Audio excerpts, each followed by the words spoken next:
नमस्कार मंडळी, मी पुन्हा एकदा तुमच्या भेटीसाठी घेऊन आली आहे माझी नवीन रेसिपी, जिचं नाव आहे प्रॉन्स बिर्याणी। ही बिर्याणी मी एकदम सरळ साध्या सोप्या पद्धतीने बनवलेली आहे। त्यासाठी मी इथे 2 लांब चिरलेला कांदा डीप फ्राय करून घेतला आहे, ज्याला आपल्याला गोल्डन ब्राउन फ्राय करून घ्यायचा आहे। प्रॉन्सला 1 तासासाठी मॅरिनेट करायचं आहे। मी पुदिना घालून यामध्ये काही मसाले घातले। मसाले मी हे डिस्क्रिप्शन बॉक्समध्ये मेन्शन केलेले आहे मॅरिनेशनसाठी। दुसरीकडे मी बिर्याणी राईस भिजत घातला होता आणि पाणीही उकळायला ठेवलेलं आहे। आपल्याला राईस हा 80% बॉईल करून घ्यायचा आहे। पाण्यामध्ये मी काही खडे मसाले, तेल, मीठ आणि पुदिना घातला होता।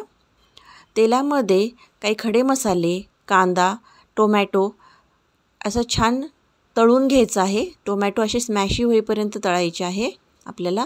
नंतर बिर्याणी राईस, 2 मोठे चम्मच दही, पुदिना, कोथिंबीर आणि अद्रक लसूणची पेस्ट हे घालून त्याला छान परतून घ्यायचं आहे। त्यानंतर मॅरिनेट केलेले याच्यामध्ये प्रॉन्स पण घालायचे आहे। ज्या बाउलमध्ये मी प्रॉन्स मॅरिनेट केले होते त्याच बाउलमध्ये थोडंसं पाणी घालून मी प्रॉन्समध्ये टाकलेलं आहे। आपल्याला प्रॉन्सला 1 उकळी येईपर्यंत शिजवून घ्यायचं आहे। अशा प्रकारे प्रॉन्सला उकळी आलेली आहे। आता आपण दमची तयारी करूया। मी ऑलरेडी गॅसवरती तवा ठेवलेला आहे तापवण्यासाठी। आपला दमला आता बिर्याणी लावायची आहे। ही मी फर्स्ट लेयरिंग करून घेतलेली आहे।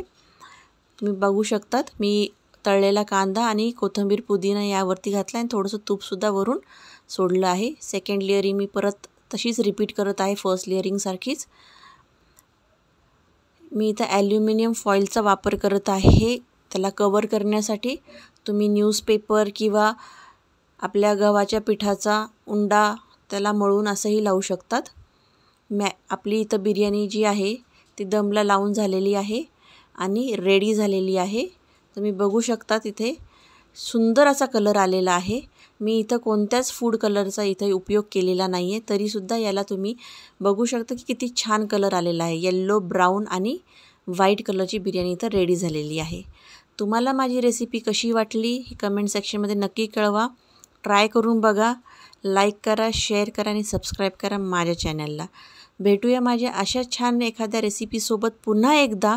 तोपर्यंत काळजी घ्या। बाय।